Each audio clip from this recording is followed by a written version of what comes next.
여러분께 산업안전보건법을 강의를 해드릴 안전번역가입니다.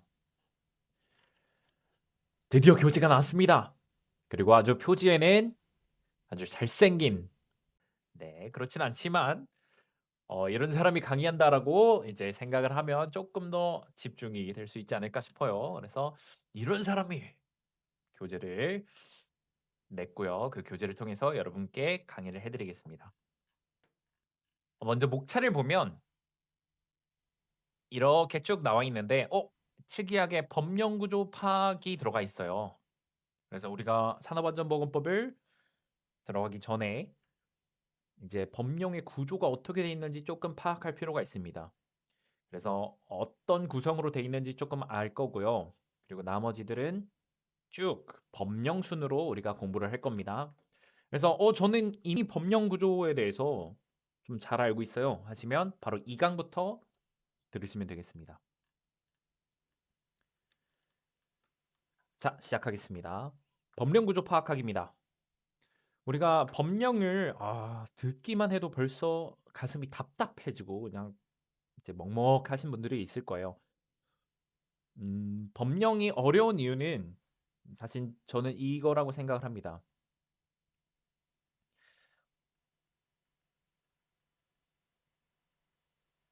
어이구, 글씨를 참 잘 쓰죠?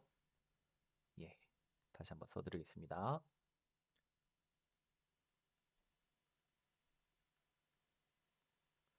우리가 이 두 가지를 조금 혼동할 때가 있어요.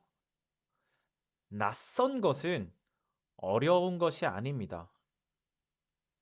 그냥 당연히 처음 보고 우리가 잘 모르기 때문에 어렵다고 느껴질 수는 있어요. 근데 낯선 것은 어려운 것이 아닙니다. 낯설어요? 그럼 어떻게 해야 되면 돼요? 익숙하고 친숙해지면 돼요. 좀 친해지면 돼요. 내가 너를 좀 알아가 볼까? 한 발짝 한 발짝 다가가면 됩니다. 그리고 어려운 것은 우리가 이미 익숙하고 친숙한데도 하하 이해가 안 되는구나. 조금 뭐 계산이라든지 복잡하구나 하는 것이 어려운 것입니다. 하지만 법령은요, 우리가 조금 익숙해지면 우리가 법령을 해석할 거예요. 되게 멋있지 않나요? 나 산업안전보건법 공부하는데 나 해석하는 남자야. 나 해석하는 여자야. 이렇게 얘기를 할 수가 있을 겁니다. 그래서 네, 죄송합니다. 그래서 법령의 구조를 파악을 해야 우리가 결국 어떤 단계까지 갈 수 있다? 이 해석의 단계까지 갈 수 있다는 이야기입니다. 듣기만 해도 벌써 설레죠? 네, 가보겠습니다. 이거는 사실 강의랑 그렇게 필요가 없어요. 자, 보겠습니다. 첫 번째, 법의 위계입니다. 법도 위아래가 있어요. 그래서 가장 여러분 모두 잘 아시겠지만 이 헌법이 우리나라의 법의 근간이 됩니다. 가장 최상이고 가장 바탕이 되는 법입니다. 그 바탕을 통해서 이런 법들이 쭉 있고 그중에 뭐가 있을까요? 우리가 배울 산업안전보건법이 있습니다. 그리고 이 법령에는 도와줄 친구들이 필요해요. 그것이 조례와 규칙입니다. 왜 필요한지 한번 보겠습니다. 자, 이거를 이렇게 가져왔어요. 우리 산업안전보건법은 국회에서 제정이 돼요. 이제 땅땅땅 의결이 돼서 제정이 되면 이 두 가지 친구들이 도와줄 겁니다. 대통령령으로 정하는 시행령 그리고 고용노동부령으로 정하는 시행 규칙 이 두 친구가 어떻게 다른지 한번 보겠습니다. 저 색깔이 아주 다양해요. 자, 대상 이거 이 법 누구한테 적용할 거예요? 어디까지 적용할 거예요?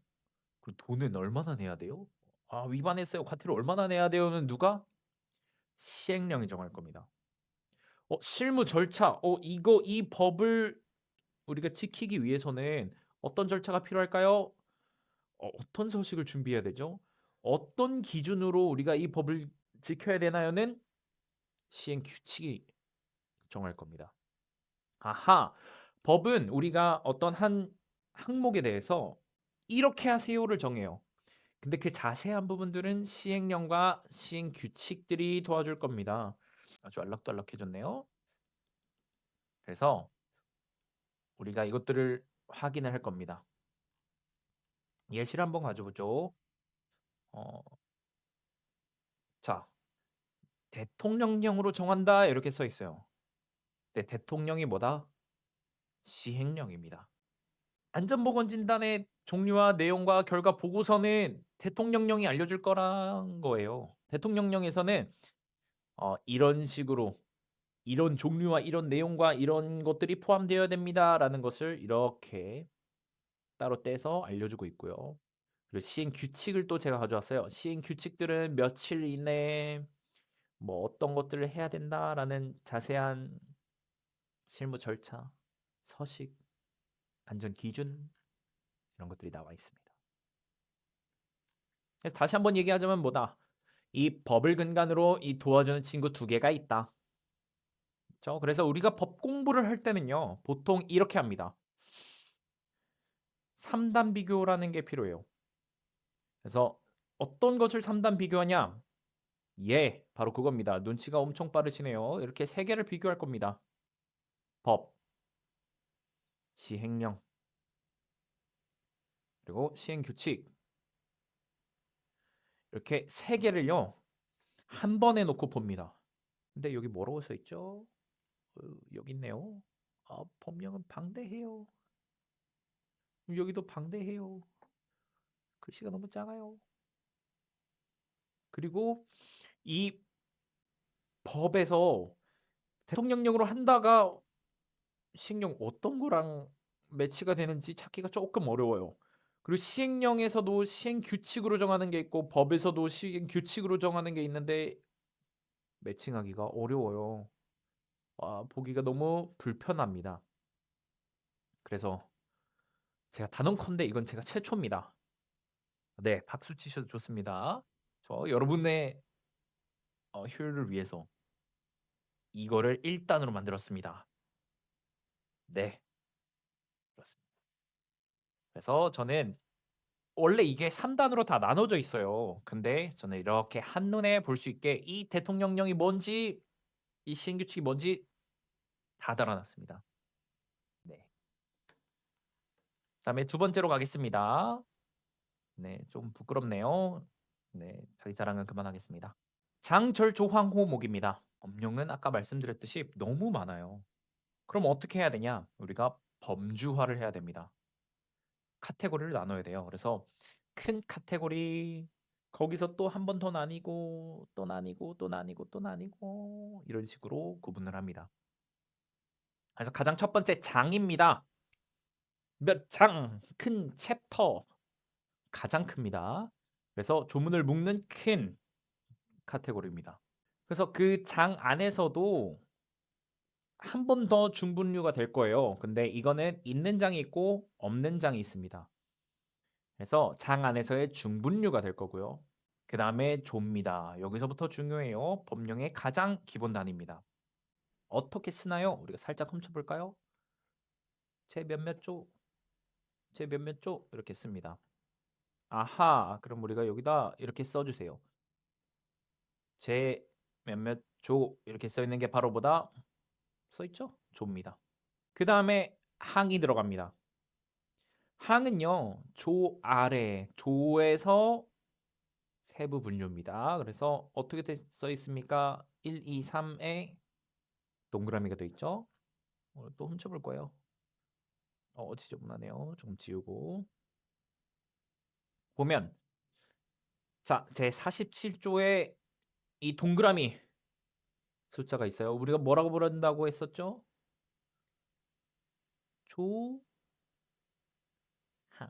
그쵸? 항입니다. 항. 조 다음에 뭐가 있다? 항이 있고 어떻게 생겼다? 이렇게 생겼습니다. 동그라미 숫자. 근데 이 항에서도 또 열고 나열할 겁니다. 뭐 다음 각 호에 해당하는 뭐 이런 얘기들이 할 거예요. 그래서 각 호는 어떻게 생겼냐면 그냥 이렇게 1점, 2점 이런 숫자로 될 겁니다. 한번 훔쳐볼까요? 아, 이렇게 돼 있구나. 조의, 향의, 호 이렇게 돼 있습니다. 그래서 1점, 2점, 3점. 그리고 이 호 안에서도 한 번 더 이제 그만해. 여기가 마지막입니다. 그래서 얘는 가나다로 표기를 합니다. 걱정하지 마세요. 우리가 한 번에 볼 겁니다.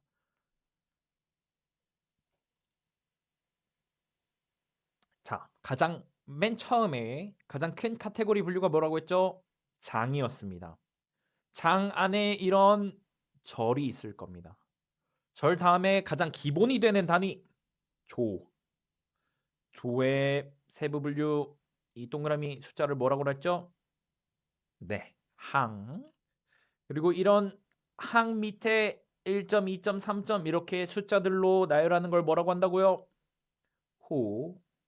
호 11호 밑에 가, 나, 다, 라, 마로 된 게 바로 목입니다.